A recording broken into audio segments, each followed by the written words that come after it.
ایک طرف دادا یہ کہتا نظر آتا ہے کہ ترتیب پہلے ابو بکر کی ہوگی، پھر عمر ہوں گے، پھر عثمان ہوں گے، پھر حیدر کرار ہوں گے۔ سادات یہ کہتے ہوئے نظر آ رہے ہیں کہ ہمارے جد امجد چوتھے نمبر پہ ہیں، یہ کہتے ہوئے نظر آ رہے ہیں کہ ابو بکر پہلا نہیں، علی پہلا۔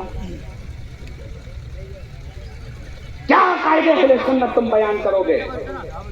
تم کھڑے ہو کر فتاوی رضویہ کی عبارتیں ادھر ادھر کرتے ہوئے نظر آتے ہو اور جواب بھی لوگے تو کون؟ میں پہلی چیز جو جواب دے رہے ہیں ان غلاموں سے میں کہنا چاہتا ہوں میں آقا ہوں، آقا زادہ ہوں۔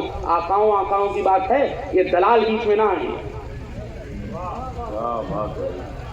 یہ جو ادھر ادھر کے شیطان ادھر ادھر گھوم رہے ہیں نا، ان کو نہ آئیں۔ میں جواب آج دینا چاہ رہا ہوں، تھوڑا سا وقت اور لوں گا آپ تمامی حضرات۔ وہ یہ نہ کہے کہ علی والے ڈرتے ہیں۔ الحمدللہ 10 بائی 10 کے کمروں میں نہیں، کھلے میدانوں میں بیٹھ کر کہتے ہیں کہ ڈال دی قلب میں مصطفیٰ۔ کیا بات رہی، زندہ باد زندہ باد زندہ باد۔ ہم کھلے میدان میں کہتے ہیں کہ ابو بکر پہلا، ہم کھلے میدان میں کہتے ہیں عمر دوسرا، ہم کھلے میدان میں کہتے ہیں عثمان تیسرا، اور کھلے میدان میں کہتے ہیں علی چوتھا۔ ہم دمادم مست کلندر علی کا پہلا نمبر کے قائل نہیں، بلکہ دمادم مست کلندر ابو بکر کا پہلا نمبر کے قائل ہیں۔ بے شک زندہ باد۔ یہی سلسلہ چشت کی، اور یہ جو دھوکے دے رہے ہیں نا، ان کا کام ہی ہے دھوکہ دینا۔ جو بنامے سلسلہ چشتیہ لوگوں کو گمراہ کر رہے ہیں، بنامے سلسلہ وارثیہ لوگوں کو گمراہ کر رہے ہیں، بنامے سلسلہ مداریہ لوگوں کو گمراہ کر رہے ہیں، بنامے سلسلہ صابریہ لوگوں کو گمراہ کر رہے ہیں۔ عزیزان گرامی، بزرگوں کی ایسی کوئی روایات کہیں نہیں ملتی۔ اگر آپ کو سلسلہ چشت کے تعلق سے دیکھنا ہے تو فوائد الفوائد شریف اٹھائیے، آپ کو حضرت نظام الدین اولیاء کے قول وہاں مل جائیں گے۔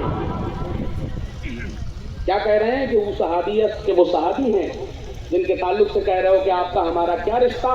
ارے رشتہ یہ ہے کہ حضور اعلیٰ حضرت نے فرما دیا معاویہ بھی ہمارے سردار۔ اور تم کہتے آ رہے ہو کہ ان سے ہمارا رشتہ کیا؟ اب ایک چیز کا فیصلہ اور بتا دو، پہلے تم غلط تھے یا اب غلط ہو؟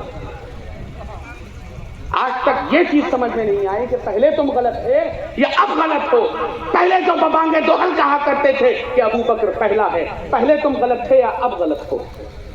عزیزان محترم، ایسوں کے پیچھے بھاگنے کی کوشش مت کیجیے۔ اگر آپ کو سچے پکے بریلوی دیکھنا ہے تو یہ تمامی حضرات بیٹھے ہوئے ہیں الحمدللہ، اور سچے پکے حشمتی دیکھنا ہے تو یہ تمامی حضرات بیٹھے ہوئے ہیں۔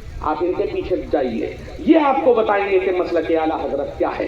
اور مسلک اعلیٰ حضرت عزیزان گرامی وہ ہے کہ آپ عقائد اہل سنت کے اوپر قائم و دائم رہیے۔ وہ اجماع، وہ احکام جو ہمارے بزرگوں نے سلف صالحین نے دیے ہیں اس پر قائم و دائم رہیے۔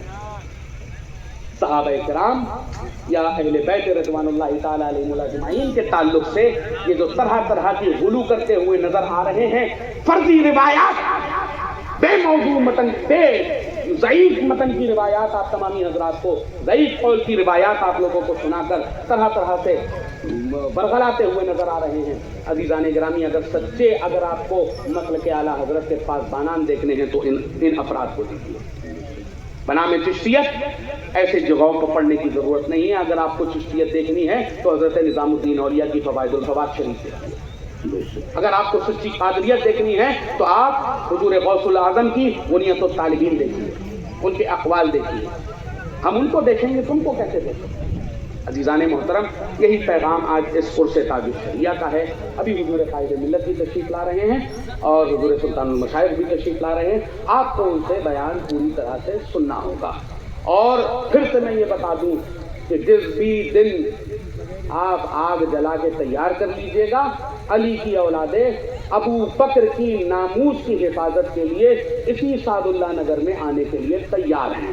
کہتے ہی کہتے عمر گزر جائے گی میری، ان کا بیان ہے کوئی داستہ نہیں۔ وما علینا الا البلاغ، استغفر اللہ ربی من کل ذنب واتوب الیہ۔